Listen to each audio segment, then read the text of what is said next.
uma soma de vários fatores, né? O movimento estudantil, ele é um espaço que deixa várias características, assim, impressas em quem participa dele, né? Se a gente for pegar os políticos que vieram do movimento estudantil, os que vieram do movimento sindical, a gente automaticamente consegue ver diferenças muito nítidas entre os dois tipos. Então, acho que o movimento estudantil é óbvio, foi onde eu comecei, foi onde eu conheci a política, no sentido de política organizada, foi onde a minha militância se tornou organizada, a despeito de durante toda a minha vida. Meu pai é militante social, assim, né? Então toda a minha vida eu tive essa ideia de ser de esquerda, de ser militante, mas foi no movimento estudantil que eu consegui organizar isso em torno de um ideário, de um partido, né? Fazer encontros mais organizados, digamos assim, né? Entre o que eu acreditava e estruturas que tinham pessoas que acreditavam nas mesmas coisas que eu.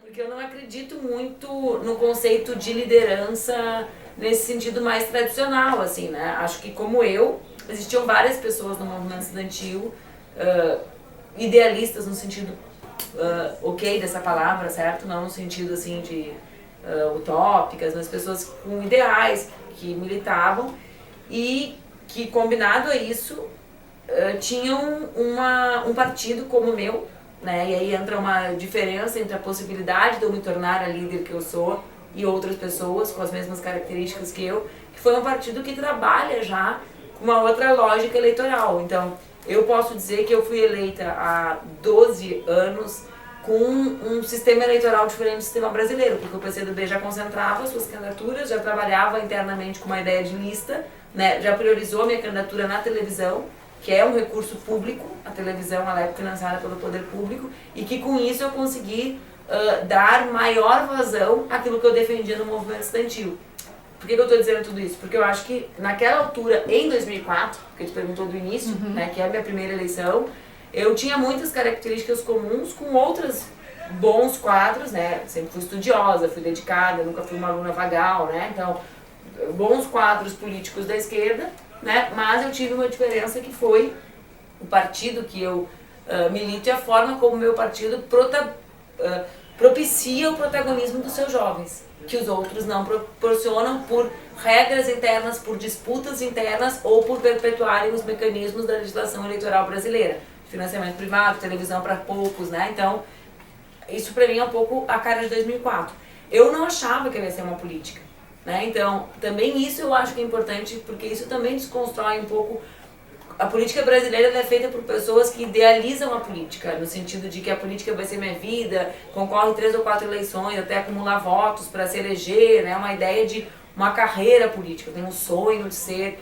Para mim, talvez também pela minha opção partidária, era uma tarefa concorrer a vereadora, né? Eu estava no movimento estudantil, diziam que eu podia ser presidente da Uni, ou que eu podia concorrer a vereadora em Porto Alegre. Eu estudava, estava terminando a minha graduação em comunicação, achei que era uma tarefa que poderia ser conciliada com meu objetivo de ingressar no mestrado em 2003 para 2004, levou 12 anos. E eu me elegi, né, com essas características. Bom, então, isso é acho que isso também é um elemento importante. Deu uma baita votação, né? Com a maior da cidade, já de uma mulher naquela eleição. Isso em 2004. 2004. Né? Então, claro, tem um tempo longo, eu tô falando do início, que foi a pergunta, né? Quando eu me vi. Então, assim, claro, eu não me via naquele momento como alguém, o líder pra mim, essa ideia de ser um líder pressupõe ser diferente dos outros. E talvez aí também tenha uma resposta relacionada a quem são os líderes ou os novos líderes que a sociedade escolhe, não novos em idade. Acho que tem um negócio de identidade, e a identidade pressupõe que tu não é diferente dos outros, né? Uma relação mais, que agora chamariam de mais horizontal. Não acho que ela é horizontal como um princípio da política apenas, ela também é porque não tem como estabelecer uma relação diferente com um igual a ti. Não tem como ter uma relação vertical se tu te coloca no mesmo plano das outras pessoas, né? Como alguém que ocupa aquele espaço provisoriamente. Depois disso, aí eu acho que se agregam coisas circunstanciais e decisões políticas mesmo, né? Então, acho que quando primeiro, eu tive um bom mandato, eu tive bons mandatos de vereador e de deputado, né? Porque, enfim, porque tenho equipe boa, porque eu sou competente, porque eu sou dedicada, por um monte de coisa. Mas o fato é que, nas minhas eleições, em função da minha pouca idade e de eu ser mulher, né, eu sofri muito preconceito ao me eleger, né? E o preconceito, ele gera uma baixa expectativa em torno das pessoas, né? Então, Eu sempre tive mandatos que causaram muita surpresa positiva por limites na interpretação de quem eu seria, entendeu? Eu era a guriazinha bonitinha, não era, porque a mídia tratava assim, eu nunca fui, né? Eu sempre fui militando no movimento estudantil, né? Então eu cheguei em Brasília e me deram um espaço gigantesco, machista, de musa do Congresso. Eu tive a capacidade de transformar esse espaço num espaço de luta pelas bandeiras que eu achava justa, né? Então, talvez a liderança grande que eu me tornei nacional, né, de conseguir, foi muito mais de saber ocupar os espaços, sobretudo que a mídia criou, com pautas absolutamente negativas para mim, porque para mim é negativo ser musa, não porque eu não gosto de ser tratada, eu não gostava aos 25 anos de ser tratada como bonita, mas porque eu não concorria a Miss, né, concorria a outra coisa. Então, transformar esses espaços em espaços, para usar um termo mais assim, de luta, né, de afirmação das minhas bandeiras e do que eu acreditava. Então, isso, eu podia ter sido refratária simplesmente a isso, né? Eu decidi aproveitar esses espaços. Mas também entra aqui, e eu acho sempre importante dizer isso, as escolhas que o meu partido fez de me permitir o protagonismo. Por quê? Porque Brasília, por exemplo, é uma terra de ninguém, são 513 deputados. Os deputados se elegem e desaparecem lá dentro. É só por incapacidade?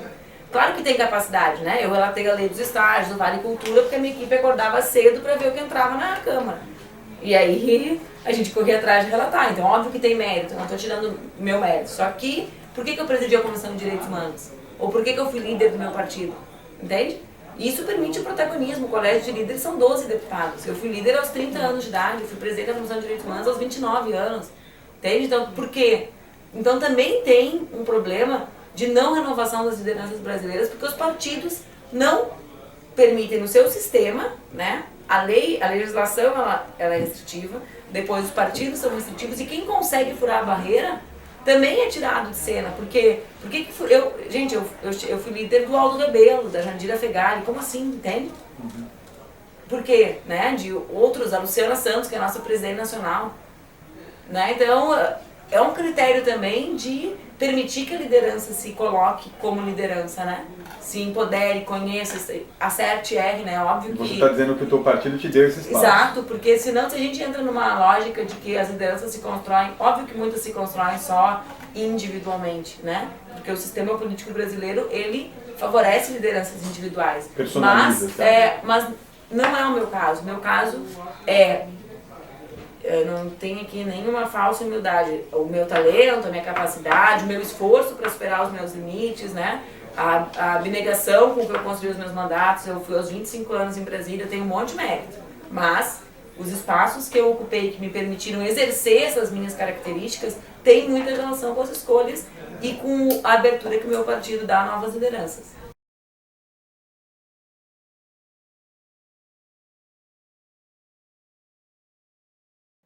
As candidaturas majoritárias, na minha concepção, elas não são candidaturas partidárias, porque eram candidaturas de uma aliança, né? Eu sempre questionei, sempre achei absolutamente equivocado a opressão que o PT fazia aos outros partidos como o meu, nas campanhas majoritárias, quando afirmava que o Lula era candidato só deles, né? Ora, o Lula era meu candidato, eu não sou petista, certo? Então, assim, eu acho um equívoco gerar a ideia de que a reafirmação do partido numa campanha majoritária, que não é só de um partido, que é de um campo, como era da Dilma e do Lula, precisa estar vinculado à estrela. Ou seja, eu acho um acerto retirar a estrela, certo? Porque uma coalizão de pessoas, de personalidades em torno de uma campanha majoritária não é uma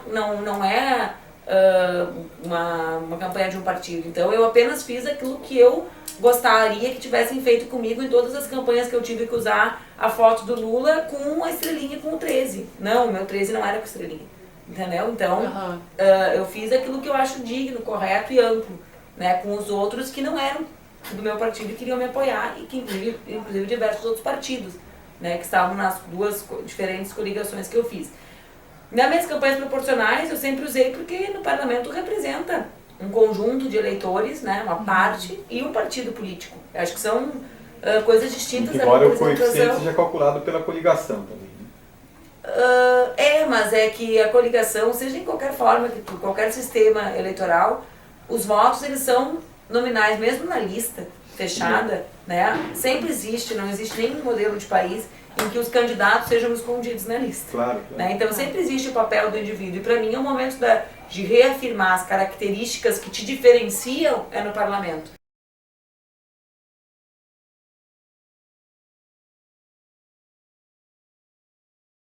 Eu acho que setores importantes da sociedade brasileira, sobretudo a mídia, né, não percebeu o que representa a dimensão das pessoas quererem um representante parecido com o representado, em várias das suas dimensões. Né? E isso aproxima as pessoas da política. Um dos problemas das lideranças e do ideário com relação ao que é ser líder no Brasil é uma ideia de alguém diferente. Então é alguém que teatraliza o vocabulário, então são aqueles discursos com... Tem um político que eu brinco, olha, eu fiz 2 cursos superiores e eu ainda não entendo ele. Então, né, imagina as pessoas que... Né, então, assim, é uma teatralização, é muita origem relacionada ao mundo do direito, então palavras hermeticamente fechadas, discursos fechados, pose, roupa, o terno, né, o mundo masculino do terno, a mulher já tem uma dificuldade com esse negócio da roupa, aí entra o olhar crítico, porque a gente não tem uniforme, o terno é um uniforme, né? Ninguém sabe qual é a marca de camisa polo, a cor de camisa polo que os deputados usam no horário informal, porque o terno é cinza e protege ele. A gente vai tirando essas camadas de identidade, né? Então, aí entra Lula. Quais as críticas que faziam a Lula? Forma de falar, né? Mas era isso que gerava o vínculo dele com quem ele representava, a identidade, né? O conteúdo não era só conteúdo, é forma, né? E a forma, não a forma fake publicitária, a forma daquilo que faz com que as mulheres busquem eleger mulheres, né? Entende? Então, assim, se sentir próximo, a democracia representativa, sobretudo no parlamento, ela tem que ter relação com a ideia de que tu consegue te comunicar com quem tu escolhe para te representar. Tu não tem como alguém que fala como se o mundo, né, fosse escrito, o cotidiano fosse escrito por Lévi-Strauss, completamente abstrato, assim, né? Em coisas que são mundanas. As pessoas elas querem se aproximar, eu acho que existe isso, elas querem se sentir próximas. Existe uma mudança que é tecnológica, que é de querer se sentir próximo, e é impossível se sentir próximo de quem é diferente, né? E para mim a democracia representativa, ela pressupõe identidade.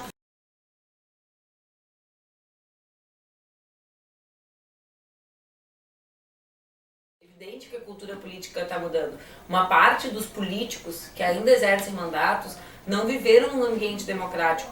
A gente trabalha a ditadura só sobre os elementos formais, certo? Ano de início, ano de fim, censura. Agora, o meu pai, que é jovem, meu pai tem 60 anos, vai fazer 60 anos agora, ele votou junto com o meu avô. E toda a criação do meu pai foi uma criação, embora ele seja um militante de esquerda, na ditadura. Então, assim, isso, o caráter subjetivo do que é desconstruir uma cultura, né? Um povo que foi durante 3 décadas, 2 décadas e 25 anos, né, censurado, oprimido, né, gera um impacto, tem uma dimensão disso que tem um impacto concreto na cultura política do povo. Então a minha geração é a primeira geração que, a nossa, no caso, minha e tua, e deve ser tua também, pela tua mais velha, é a primeira que nasce, que vive toda a sua vida numa democracia. Mas nós ainda fomos criados por pais que não foram assim. Então a gente ainda teve um efeito. Entende? A geração da minha filha... Também, né? Temos resquícios. A geração da minha filha ainda vai ter... Olha que louco que é, ainda vai ter um efeito indireto. Porque a pessoa que eu sou é fruto da pessoa que meu pai me ajudou. Meu pai e minha mãe me ajudaram a ser, né, no sentido político. Então é óbvio que a cultura política está em transformação. E eu diria em transformação veloz. Né, porque é o período mais longo de vida democrática do nosso país e a cultura política só muda tão intensamente no ambiente democrático. Então, assim, eu acho. Novas formas de representação, acho que também elas têm relação com as múltiplas formas que a gente se comunica hoje. Né? Porque eu lembro quando eu estava na faculdade, isso é muito pouco tempo, sobre a perspectiva histórica, né? No ano 99, quando eu entrei, uma das nossas principais pautas era a democratização da comunicação. Tá, essa pauta segue.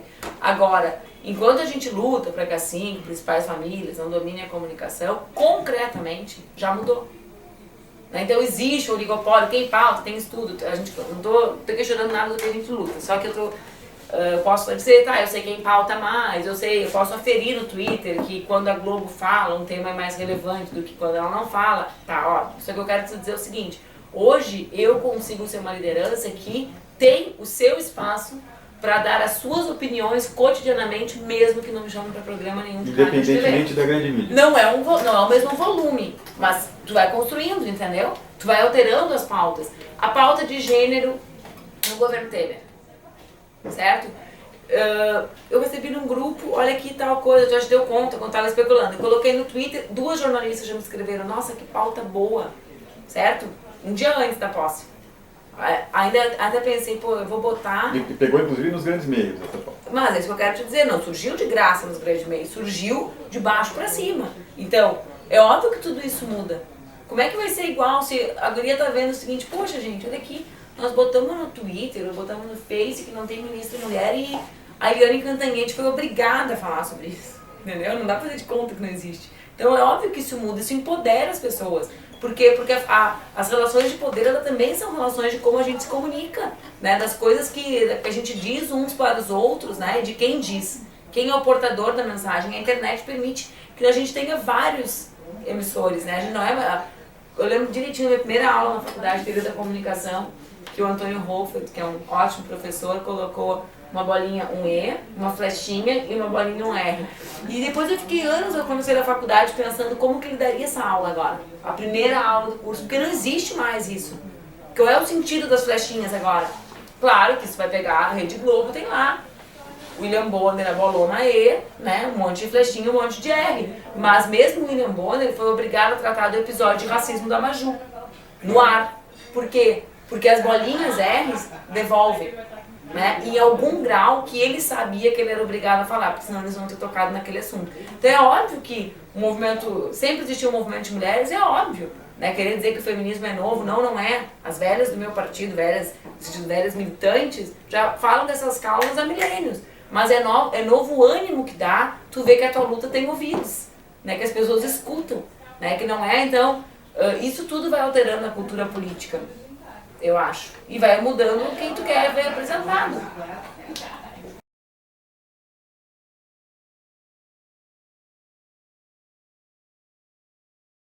O Rio Grande do Sul, ele tem uma imagem e ele tem uma realidade, né? Então, eu sou uma gaúcha que até os 15 anos viveu na região da fronteira, na metade sul, né? Então, ninguém pode dizer que eu não represento a tradição do gauchismo, porque o gauchismo é vinculado a todo esse imaginário, sobretudo com o campo, né? E o campo está na região, minha família é da fronteira, então... Dos Pampas.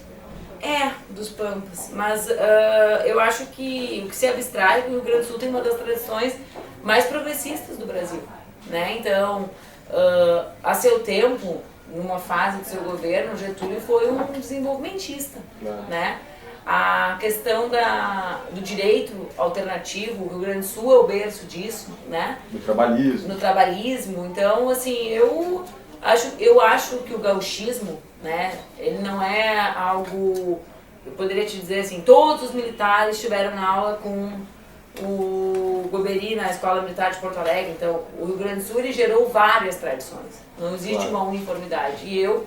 felizmente me associo ao que eu julgo de melhor do gauchismo, que são os progressistas gaúchos, no bom sentido da esquerda, da tradição de esquerda desse estado.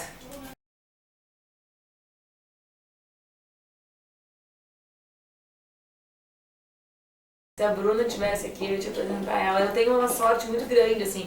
Eu nunca consegui responder que eu me inspirava numa mulher, porque eu tenho pessoas que eu tive a chance de conhecer com a vida que eu tenho desde muito cedo, que realmente são as pessoas que eu admiro, né? Então, tem a Bruna que trabalha comigo, por exemplo, para usar um exemplo concreto de alguém que sempre eu penso, que era uma menina de 17 anos que eu conheci com a filhinha no colo, tinha largado a escola no ensino fundamental, que ligou pro meu gabinete de vereadora me dando uma mijada, porque não tinha creche, porque não sei o quê. Eu pedi para ela reunir as meninas da vila dela, que é onde o tráfico tem confronto aqui, na Vila Tronco, na Cruzeiro. Ela reuniu, voltou a estudar, começou a militar, faz administração pública na URGS.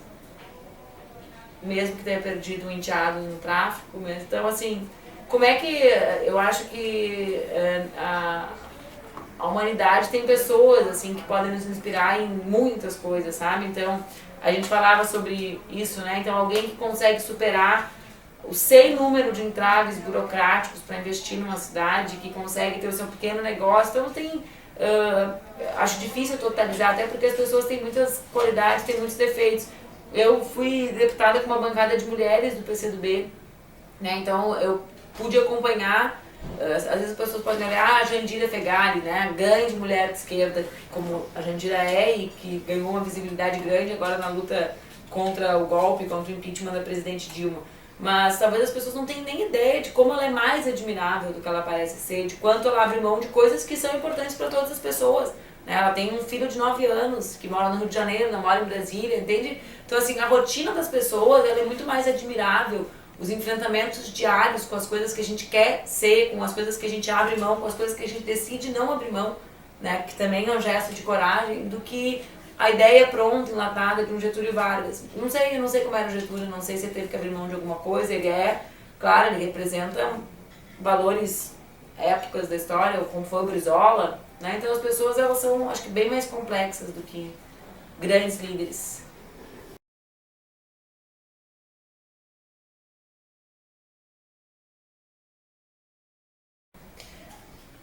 Eu já te disse que eu não sei se eu acredito muito nesse conceito, né? Não sei qual é o conceito que vocês trabalham, mas a ideia de que existe um líder, assim, acho que isso é... Talvez o Pedro Simão consiga responder, porque é de um tempo que essa tradição existia muito mais forte, mas eu creio que é alguém que tenta representar um conjunto de pessoas com convicção. A convicção, ela, às vezes, se expressa em exímios oradores, a convicção, às vezes, se expressa em pessoas que são mais ousadas nas formas de lutar, né? E que, portanto, representam porque é o mais corajoso para enfrentar o batalhão de choque da brigada militar. O líder pode ser o que é o contrário, o que pacifica aquele espaço mais tenso. Então, acho que existem muitas formas do líder se manifestar. Eu só creio que é alguém que tenta estabelecer pontos de conexão entre muitas pessoas e causas e dar força para essas causas, com muitos métodos.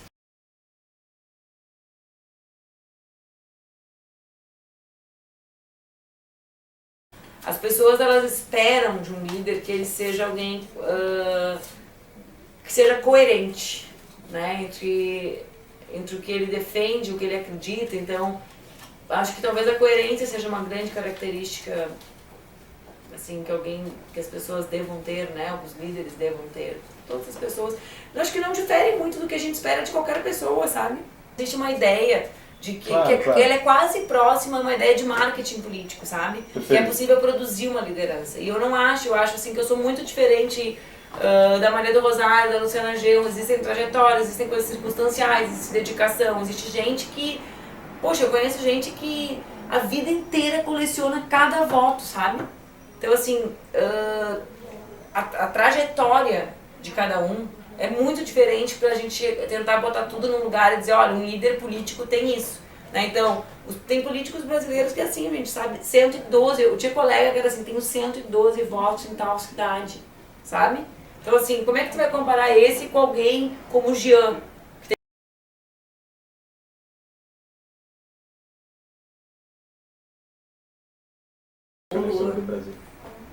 Por muitos méritos dele, por características dele. E uma das principais é a capacidade de ouvir as pessoas. Governando ouvindo as pessoas, né, tendo noção das incapacidades, limitações deles que todo mundo tem, né? Às vezes a mídia trata como um crime, né? Quer dizer, o político tem que ser um ser todo poderoso, dominar a economia, dominar o meio ambiente, dominar direitos humanos. Então ele governava ouvindo muito as pessoas. Então acho que mas tem relação também que ele mudou profundamente a sociedade civil, né? Durante o processo. Ele criou um novo sindicalismo. Então, o Lula foi criado pelo movimento sindical? Não, porque ele reinventou o movimento sindical, sim. Porque ele saiu do movimento complexo. Mas ele, acho que é o cara mais próximo, assim, o Olívio Dutra, com outras características, né? Mas, assim, são pessoas que têm traços comuns de...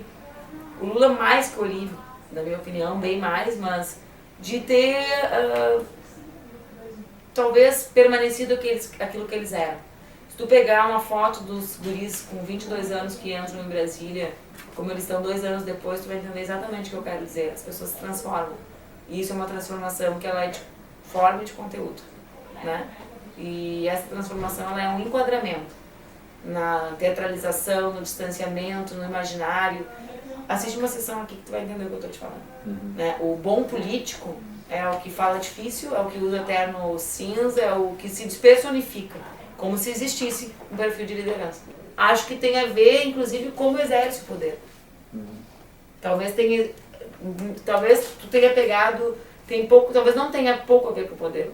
Talvez tenha mais a ver com a maneira como se relaciona com ele, no sentido de o que tu permite, porque tu está trabalhando com a ideia de que existem características individuais, né, no processo político, por isso que tem a intersecção que a gente falou lá entre a relação minha em casa, né, porque o conceito de liderança ele pressupõe características individuais, certo? Então tem a ver com a individualidade, tem a ver com o privado.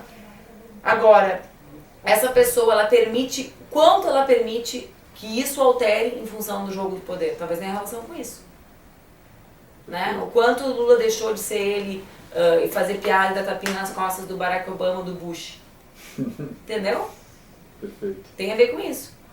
O quanto ele foi enquadrado pelo poder. O poder ele é uma grande máquina de enquadrar, de tentar transformar as pessoas num líder padrão. Por isso que o Congresso tem toda a mesma cara. Tem na origem, mas tem também no que ele faz. A capacidade de cooptar as pessoas para aquilo, padrão de liderança.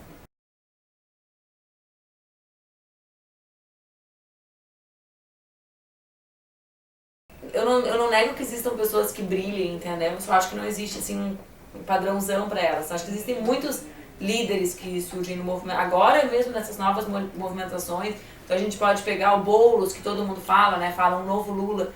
Não acho que é o novo Lula, acho que ele é o Boulos, né? Então a gente tem ele, a gente tem, pessoas sem rosto, mas esses movimentos novos feministas são incríveis, sabe? Pequenos coletivos de mulheres que fazem, olha a viagem, que a Marcia Tiburi, que é uma filósofa, exista. No sentido de, no imaginário das pessoas, como uma filósofa, gente. Né? No Brasil? No Brasil. Popularizando, lançando livros que são populares. Então, por que isso tem espaço? Né? Então, só para usar duas pessoas, assim, né? Então, poderia dizer outras, ó. Tô citando que tem um grupo que eu participo, que tá todas essas pessoas juntas. Pega o Gregório do Porta dos Fundos, né? Pô, um comediante. A comédia no Brasil tem uma tradição extremamente politizada. A Câmara de Vereadores do Rio de Janeiro, durante um período, tinha 3 grandes comediantes. O Stepan, o nosso amigo, aquele que fazia o Rolando Lero, e o que era do PCdoB, o Milani.